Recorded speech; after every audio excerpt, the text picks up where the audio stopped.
आप लोगों को बुलाने का मकसद ये है कि अभी हाल ही में कांग्रेस और राजद ने अपने अपने घोषणा पत्र जारी किए और उसके आधार पर उन्होंने लोगों से बिहार और देश की जनता से कुछ वादे किए। हम आपसे इसी सिलसिले में जिक्र करना चाहते हैं कि उन्होंने जिन बातों की चर्चा अपने घोषणा पत्र में की है, अगर उनको आप देखेंगे तो उसी से लग जाएगा कि ये लोग बाकी की तो बात छोड़ दीजिए, अपने अपने घोषणा पत्र के प्रति भी गंभीर नहीं। क्योंकि अब जैसे कांग्रेस की बात लीजिए आप, कि कांग्रेस आज देखिए, कल राहुल गांधी जो उसके नेता हैं, उन्होंने कहा है कि जातीय जनगणना कराने की बात, जो कांग्रेस अब एकदम अपना मुद्दा बना के इस चुनाव में आ गई है कि हम जातीय जनगणना देश में कराएंगे। और कल तो राहुल गांधी जी ने यहां तक कह दिया है कि अब ये उनका चुनावी या राजनीतिक मुद्दा नहीं है, ये उनके जिंदगी का मिशन है। अब आप सोचिए, और हम आपके माध्यम से पूरे देश और बिहार की जनता को बताना चाह रहे हैं कि ये इतना बड़ा पाखंड है जिसका कोई हिसाब नहीं है। इससे बड़ा पाखंड नहीं हो सकता है और लोगों को भ्रमित करने वाली बात नहीं हो सकती है, क्योंकि बिहार के लोग जानते हैं और इस पूरे देश की जनता ने देखा है कि पूरे देश में जातीय गणना मुख्यमंत्री जी, हमारे नेता नीतीश कुमार जी तो चाहते थे कि पूरे देश में ही जातीय जनगणना हो, और इसके लिए उनके नेतृत्व में दो बार बिहार की विधायिका ने सर्वसम्मत प्रस्ताव पारित करके केंद्र सरकार को भेजा था। लेकिन केंद्र सरकार ने कहा कि उस समय उनका जनगणना कराने का काम काफी आगे बढ़ चुका था, इसलिए वो उस समय उन्होंने कहा कि अब इतना काम आगे बढ़ गया है कि अब इसको फिर से बदलना संभव नहीं है, लेकिन अगर कोई प्रदेश चाहे तो करा सकता है। और उसके आधार पर मुख्यमंत्री जी के नेतृत्व में बिहार सरकार ने फैसला लिया कि हम अपने ही संसाधनों से जातीय जनगणना तो कराना केंद्र का काम है, हम लोग जातीय गणना कराएंगे। और उसके लिए सारी व्यवस्था की गई बिहार सरकार के द्वारा, मुख्यमंत्री नीतीश कुमार जी के द्वारा, और इतनी सफलता से यह कार्य संपन्न किया गया कि पूरे देश ने देखा और सभी लोग अचंभित थे कि भाई इतनी सहजता से और इतने ठोस तरीके से बिहार सरकार ने जातीय गणना कराई और उसके नतीजे भी सार्वजनिक किए कि सब लोगों ने देखा। और सिर्फ आंकड़े ही नहीं प्रकाशित किए, उन आंकड़ों के आधार पर आबादी का जो प्रतिशत समाज के जिस वर्ग के लोगों का था, उस अनुपात में अलग अलग सामाजिक वर्गों के लिए जो आरक्षण सीमाएं पहले से थी निर्धारित, उसको भी बिहार सरकार ने बढ़ाने का काम किया कि पिछड़ा वर्ग के लिए जो 12% था वो 18% हो गया, जो अति पिछड़ा के लिए 18% था वो 25% हो गया। वैसे ही जो अनुसूचित जातियों के लिए जो 14 से 16% था वो 20% हो गया। अनुसूचित जनजाति के लिए जो 1% था वो 2% हो गया। और यही नहीं, इसके अलावा सभी जातियों के गरीब परिवारों की भी पहचान की गई, जिसमें उच्च वर्ग के लोग भी थे, ऊंची जाति के लोग और परिवार भी थे, और उनकी परिवार को, गरीब परिवार को चिन्हित करके उनके आर्थिक उन्नयन के लिए, उनके आर्थिक प्रगति के लिए बिहार सरकार ने मुख्यमंत्री की सोच के मुताबिक अलग योजना बनाई, जो अभी चल रही है, मुख्यमंत्री लघु उद्यमी योजना, जिसके तहत इन गरीब परिवारों को, जिनको जातीय गणना में चिन्हित किया गया है, उनको अलग से 2 लाख रुपए की सहायता दी जा रही है, कुछ रोजगार व्यवसाय करके अपने परिवार की आर्थिक हालत, माली हालत सुधारने के लिए। ये इतना बड़ा ऐतिहासिक काम था, आज तक पूरे देश में, इतिहास में कभी किसी सरकार ने इसको सफलता से नहीं करा पाया था, तो ऐसी सफलता पाई है। और आप आज जातीय गणना या जनगणना की बात करते हैं और बिहार सरकार की उपलब्धि की चर्चा नहीं करते हैं, ये तो भाई सरासर नाइंसाफी है, पहली बात। और दूसरी बात कि पूरे देश के लोगों ने देखा था, जिस समय इंडिया का गठन हुआ था, वो भी हमारे मुख्यमंत्री के पहल पर हुआ था, अकेले श्रेय इनको था।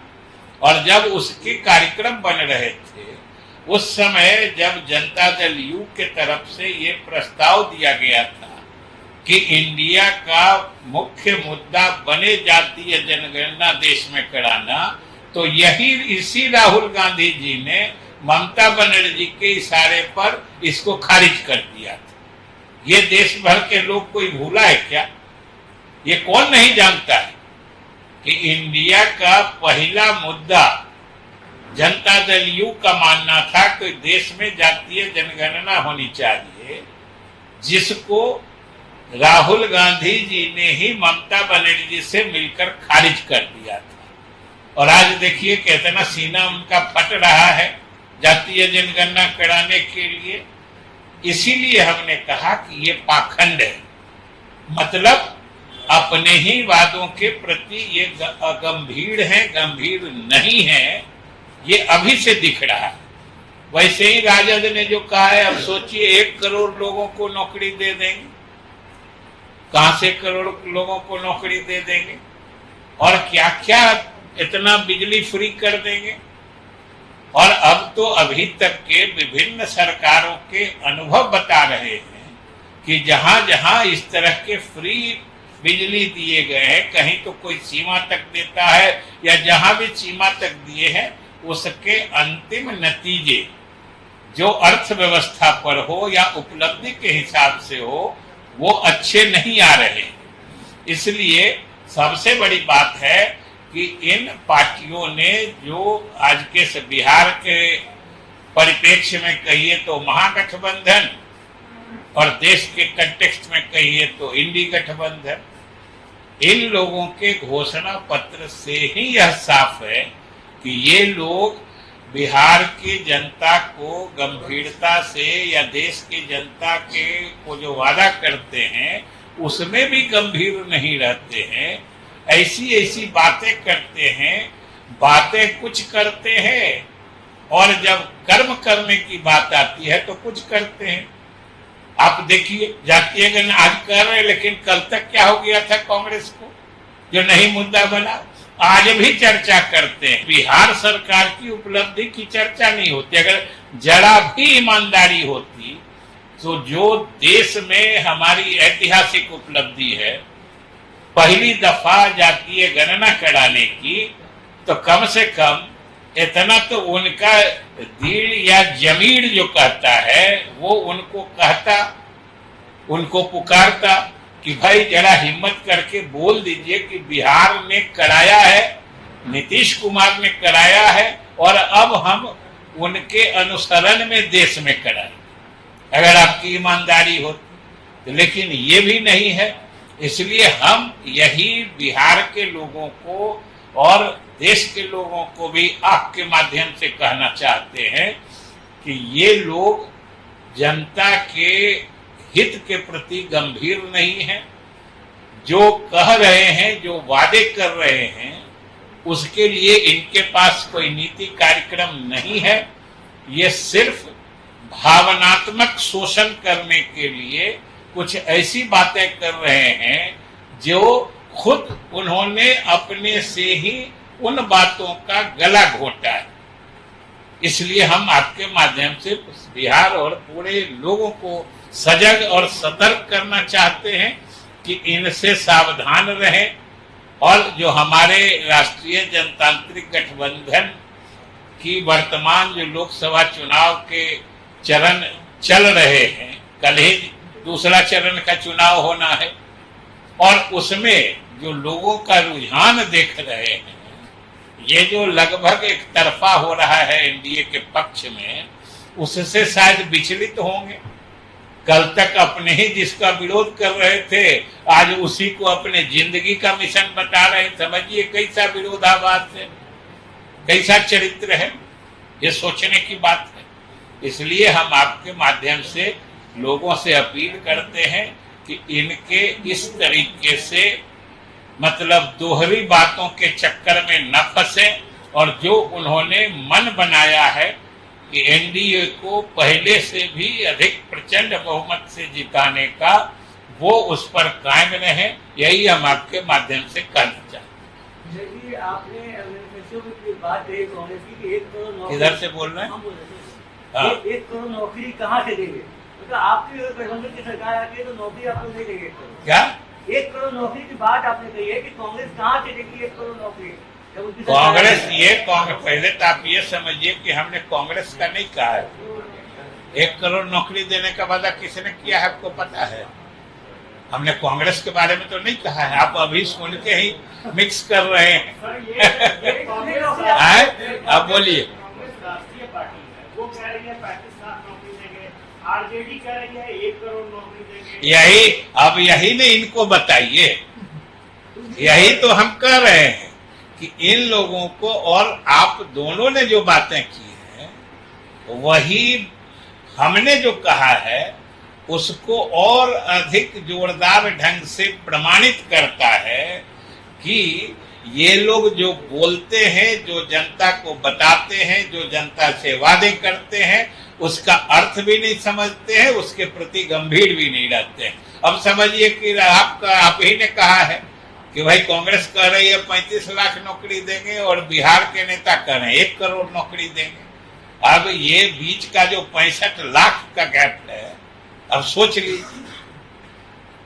सर एक सवाल है, जातिगत जनगणना जिस तरह से नीतीश जी के नेतृत्व में, पहले तो ये बता दें कि नीतीश जी ने जातीय जनगणना नहीं कराई है, जातीय गणना कराई है। अब बोलिए। जहाँ तक क्रेडिट की बात है, तेजस्वी यादव जी बोलती है हमने दबाव दिया तब जातीय गणना हुआ।